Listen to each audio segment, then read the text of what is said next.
Now, when we read through the Old Testament, we are confronted with many prophecies about the Messiah to come. But what we see when we come to the New Testament, is we see that every single one of these prophecies about the Messiah all find its fulfillment in Jesus.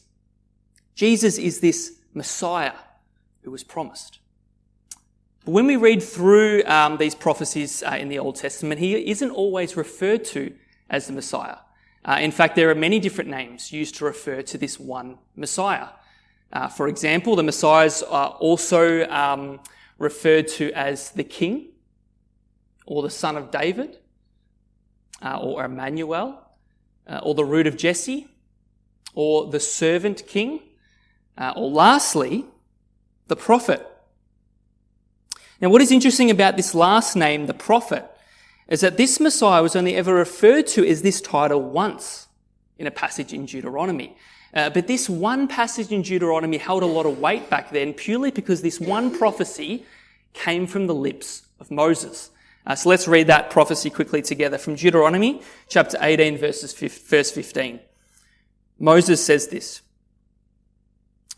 "The Lord your God will raise up for you a prophet like me from among you, from your fellow Israelites. You must listen to him." Now, Moses was held in very high esteem in the eyes of all Jews. So much so that one sect called the Sadducees even went as far as believing that the written word of God was only the first 5 books of the Bible purely because they were the only books written by Moses. They believed that God stopped speaking to us humans once Moses died. Now, obviously, that's wrong. But what that reveals is how much honour they all attributed to Moses back then. He was held in very, very high esteem.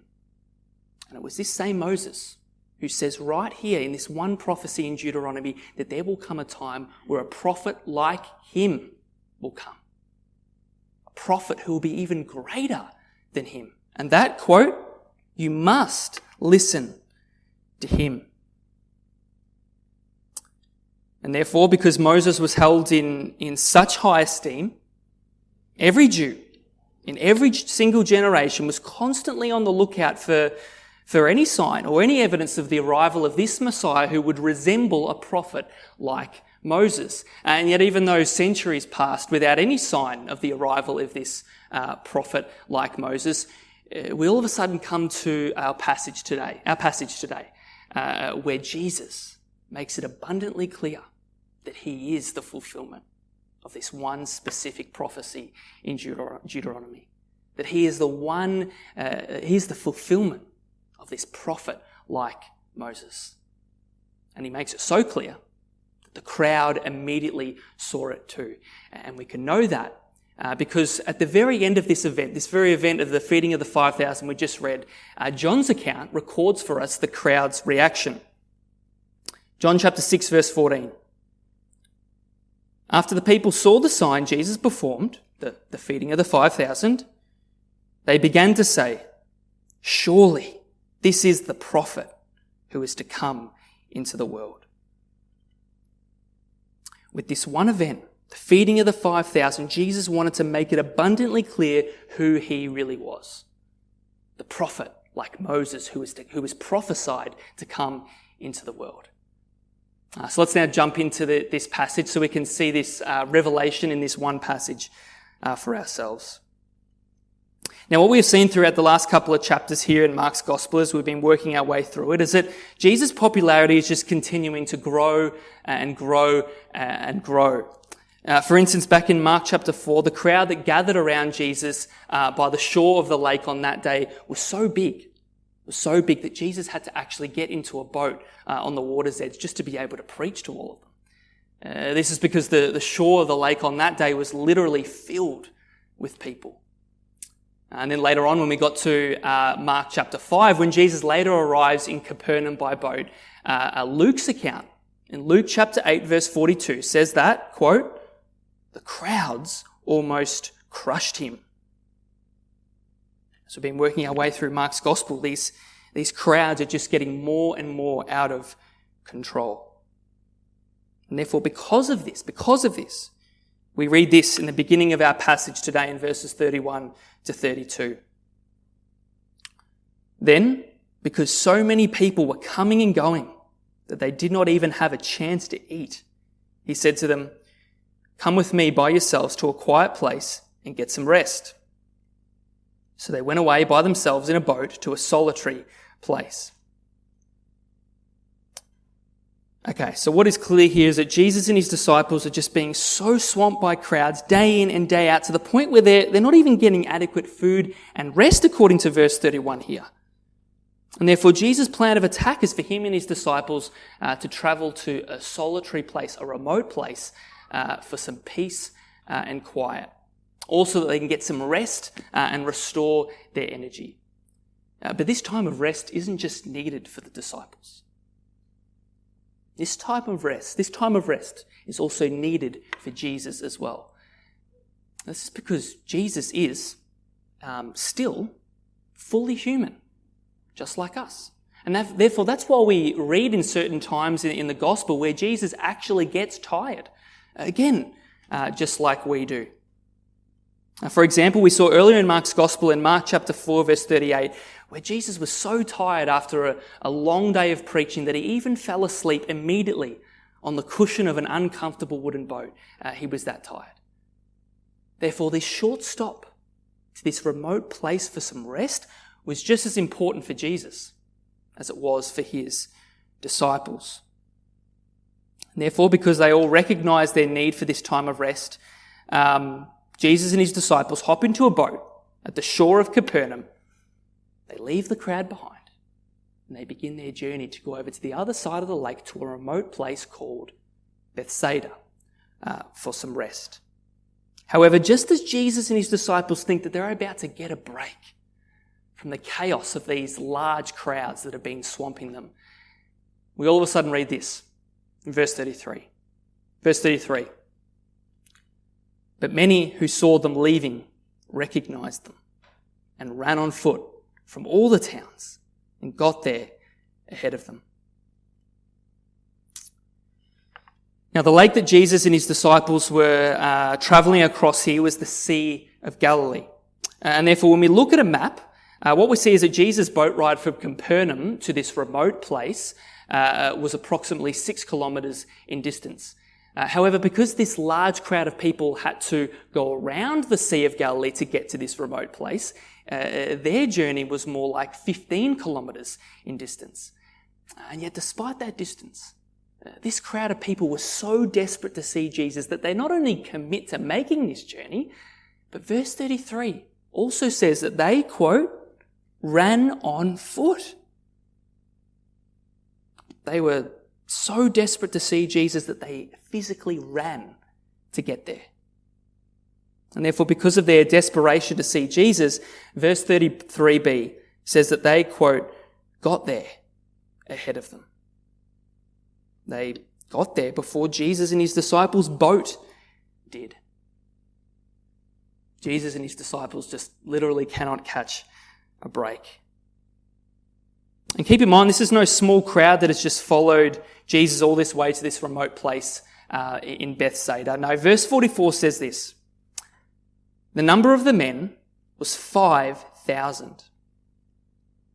And Matthew even tells us in his account that this number of 5,000 men didn't even account for all the women and the children that were there. Therefore, the size of the crowd here is more like 15 to 20,000 people.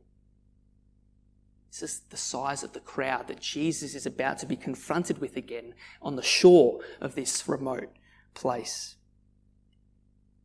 Now, I don't know about you, but when I'm tired or when I'm overworked or when I'm burnt out, I start to get very agitated and frustrated when I can't get some rest. And therefore we can sympathise with Jesus here, can't we? Jesus is in this quiet boat, finally about to get some well-needed rest in this peaceful and quiet remote place. And then yet as his boat approaches the shore, he looks up and sees this crowd of 20,000 people arriving at the shore of this remote place, wanting to see him again. If we were in Jesus' shoes here, how frustrated and angry, maybe, we'd get seeing this right in front of them. But this is not how Jesus' heart reacts. What we see in this very next verse gives us an insight into the purity of Jesus' heart in this very moment. Verse 34. When Jesus landed and saw a large crowd, he had compassion on them because they were like sheep without a shepherd. So he began teaching them many things. We don't see anger in his heart. We don't see agitation in his heart. We don't even see frustration in his heart. No, we see compassion in his heart. Why? Because he looked into the hearts of the people in this large crowd, and he saw that these people were, quote, like sheep without a shepherd. They were like sheep being led astray by the false teaching of their shepherds. Their shepherds being that their wicked leaders, the Pharisees and the teachers of the law. Jesus had compassion on them because most of them were on their way to hell if they continued to follow the false teaching of their wicked leaders. And Jesus doesn't want that for them. Ezekiel 33:11 tells us that God, quote, takes no pleasure in the death of the wicked. Jesus is always deeply compassionate towards lost souls. Now, from the Bible, one of the things we learn about God is that God is unchangeable in his nature and in his character. God does not and cannot change at all. He is the same perfect God yesterday, today, and forever. However, there's been some people who have taken the truths of this doctrine way too far by making conclusions about it that are just not true. For instance, they say that because God is unchangeable in his nature, in his character, then he must be an emotionless God.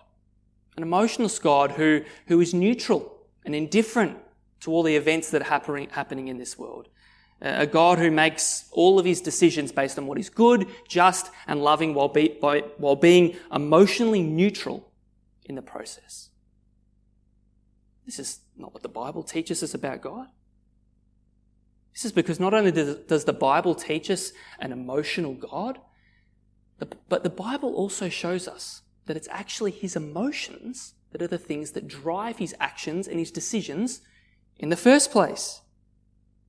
For example, it's actually the emotion of anger that is the thing that drives God to pour out his judgment on sin. And that's just one of many examples of how we see this. And now here in verse 34, we're seeing evidence of how it is the emotion of compassion that is the thing that drives Jesus to teach people in his ministry. Verse 34 again. Jesus had compassion on them. So he began teaching them many things.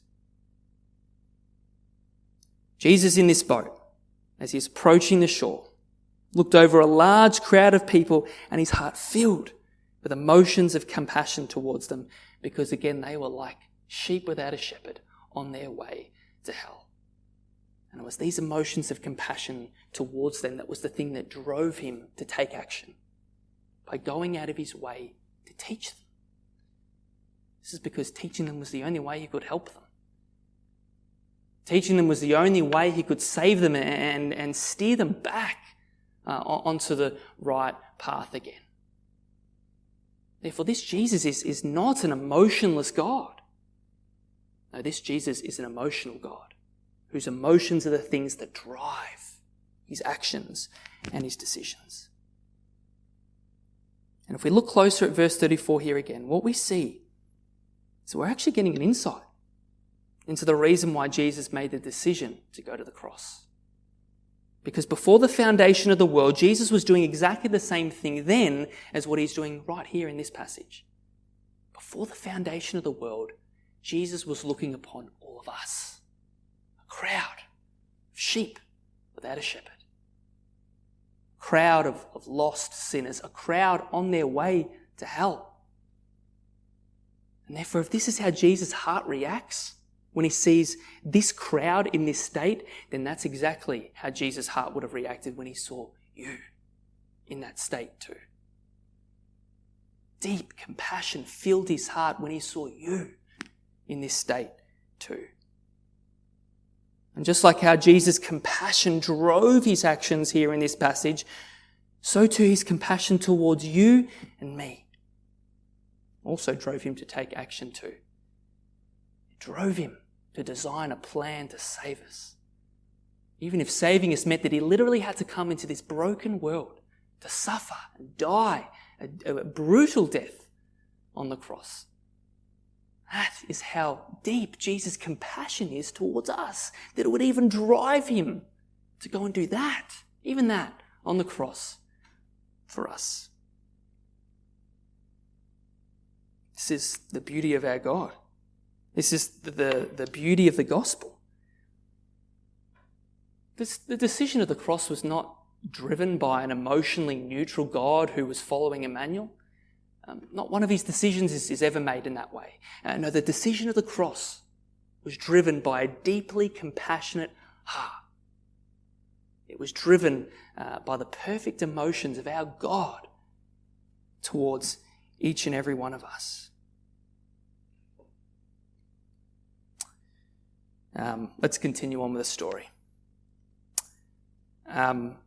Later on, in the afternoon, as Jesus starts to wrap up his teaching to this large crowd, so we don't know how long he was teaching this crowd for, it might have been a few hours, who knows, but it's now in the later afternoon, and we read this in verse 35. By this time, it was late in the day, so his disciples came to him. "This is a remote place," they said, "and it's already very late. Send the people away so that they can go to the surrounding countryside and villages and buy themselves something to eat." Now, because they are now in a remote place with nothing around them, it means that there are literally no shops or stores in that area to purchase food from. Where they are in this remote place, it's quite a long journey before they can get to the closest or the nearby village. And therefore, in the disciples' eyes, if people need to get some food or get to a nearby village before they close for the day, then they need to get going right now before these shops actually close for the day. How does Jesus respond to this? Well, he responds with a very interesting statement. Verse 37, "But he answered, 'You give them something to eat.'" Now, without any added information here, it's very hard to tell why Jesus made this statement here. However, John's account helps us a little bit here. John's account tells us that it was actually the disciple Philip who was speaking on behalf of the disciples here when he was talking to Jesus here in this passage. Therefore, what does John's account tell us is the reason why Jesus was making these sorts of statements in verse 37 to Philip? Well, John chapter 6 verse 6 says this: "To test him, for he already had in mind what he was going to do." So what this is saying here is that Jesus already had in mind what he was going to do. After all, he's God. He knew that he was going to make all the bread and all the fish appear and create it from nothing so he can provide and feed 20,000 people each with a meal. He knew that. But before he did that, he first wanted to test his disciples' faith. And that's why he says here in verse 37, "You give them something to eat." Jesus is testing them. Therefore, in this moment, were his disciples going to have faith in Jesus' power to provide miraculously for this crowd? Or is his disciples going to lack faith in Jesus' power and see this task as impossible?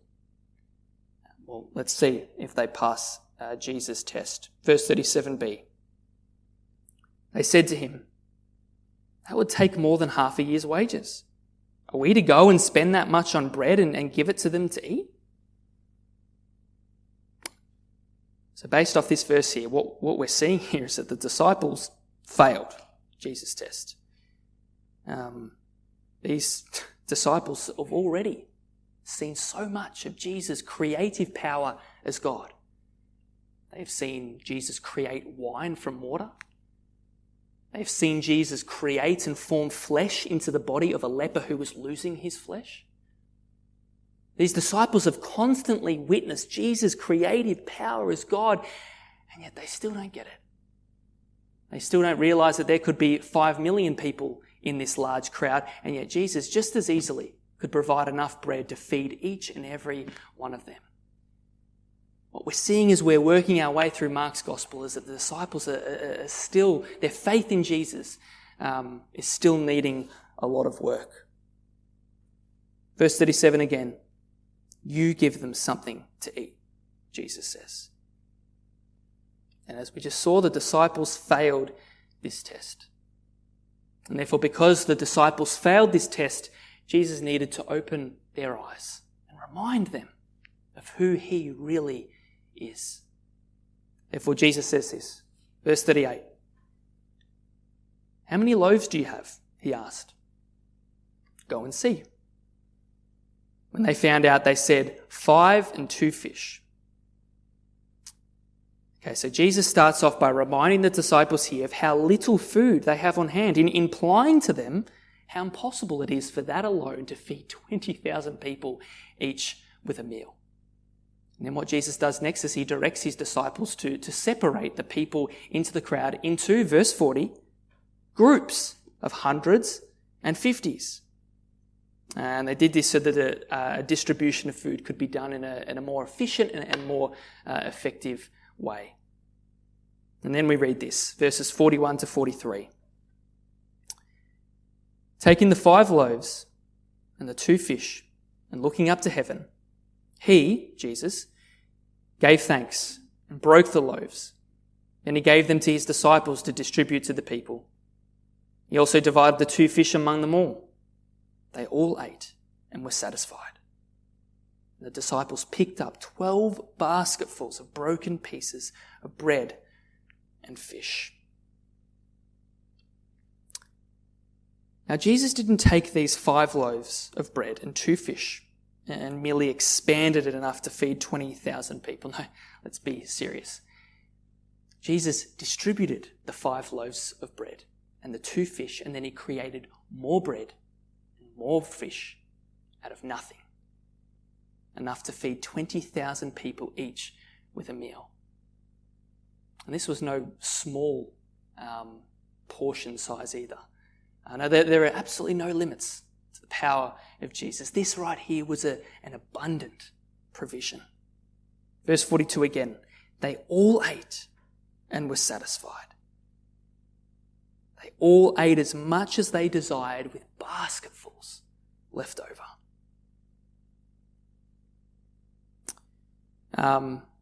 In addition to this, did you notice something interesting about how Jesus went about providing this food for the large crowd?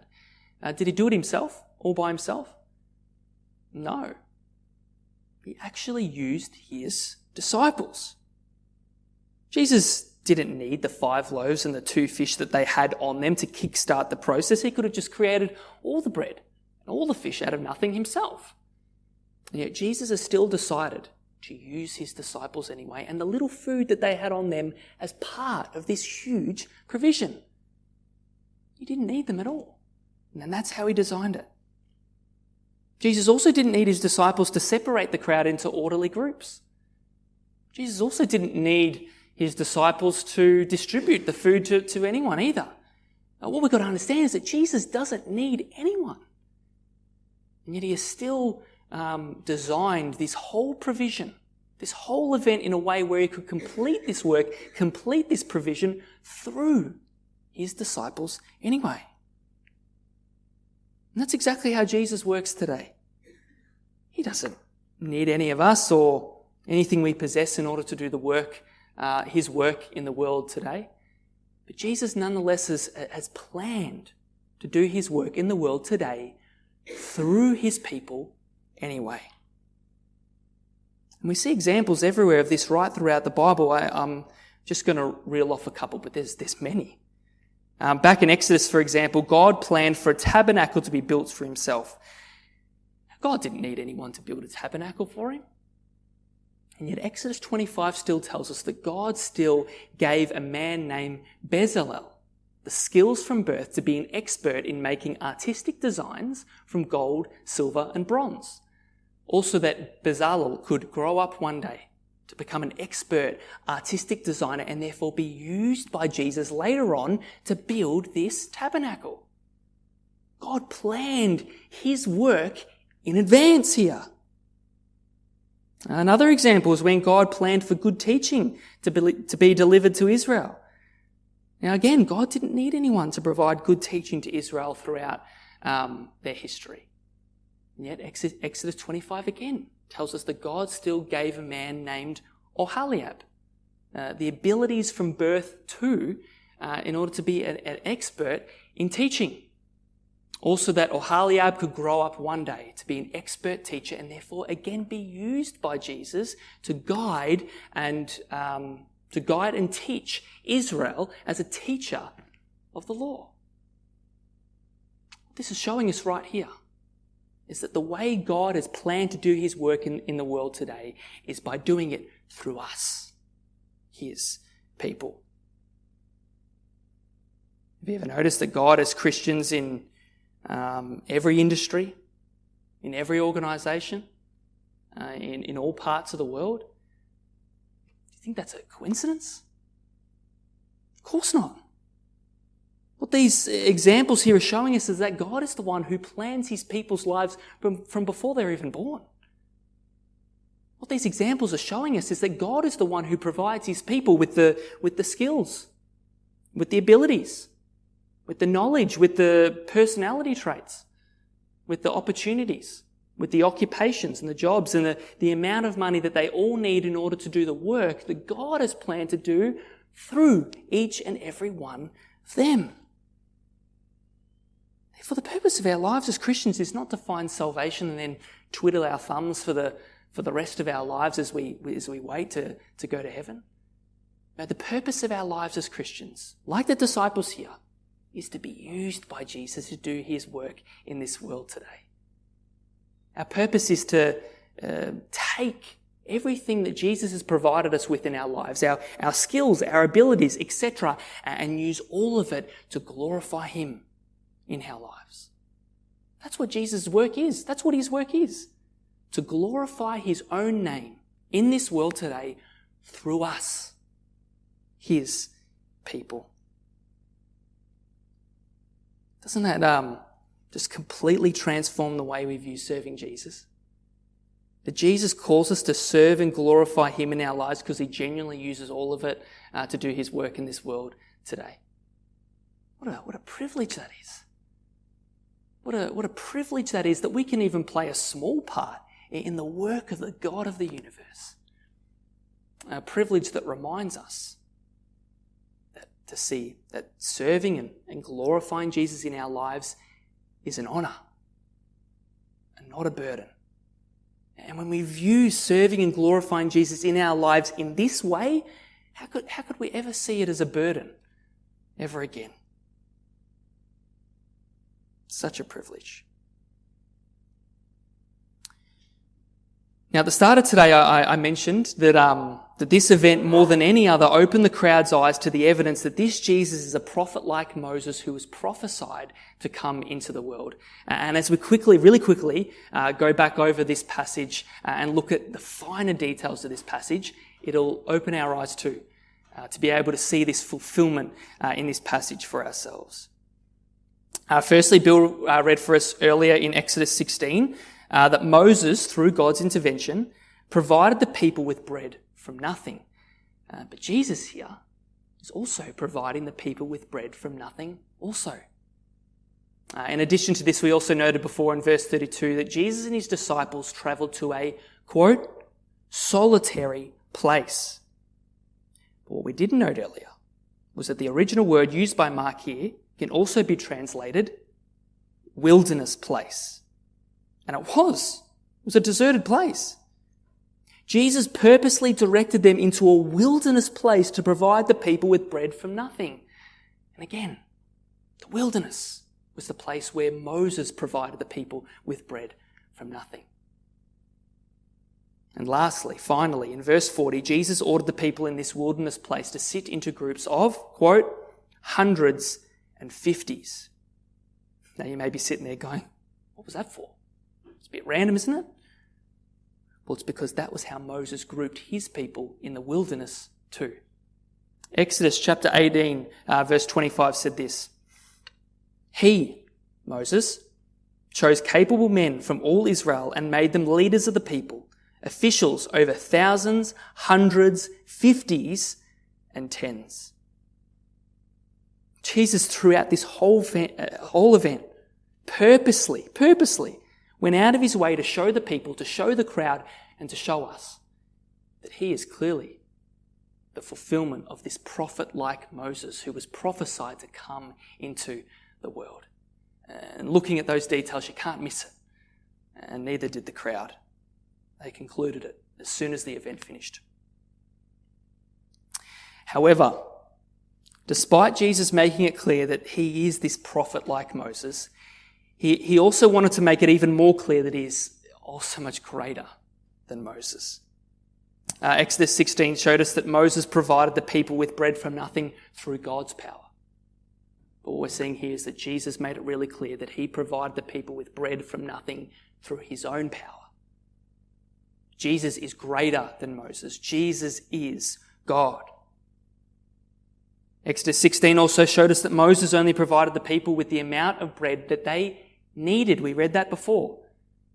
What we're seeing here is that Jesus provided the people in this wilderness type place with as much bread as they wanted, with basketfuls left over. Again, Jesus' provision is greater than Moses' provision. And lastly, Exodus shows us that Moses was the mediator between God and his people in the Old Covenant. However, Moses was never meant to be the true mediator. He was never meant to be the true mediator because he couldn't take away the sins that caused this separation between God and people in the first place. Only the true and better mediator, Jesus Christ, was able to do this. And he did that by going to the cross to take away the sins of the world. Jesus Christ is the true and better mediator because unlike Moses, he was actually able to overcome this separation between God and people as the true mediator. And that is why Moses' whole life and whole ministry was only meant to be a type that pointed forward to Jesus, the greater Moses. And it's a good reminder for us today. The Old Testament is not about a bunch of random different stories that are bunched together all randomly. No, the Old Testament was put together by God to be one big story that all of it pointed forwards to Jesus and the salvation that he provides through the cross. And this passage that we've gone to today is just a great reminder of that truth.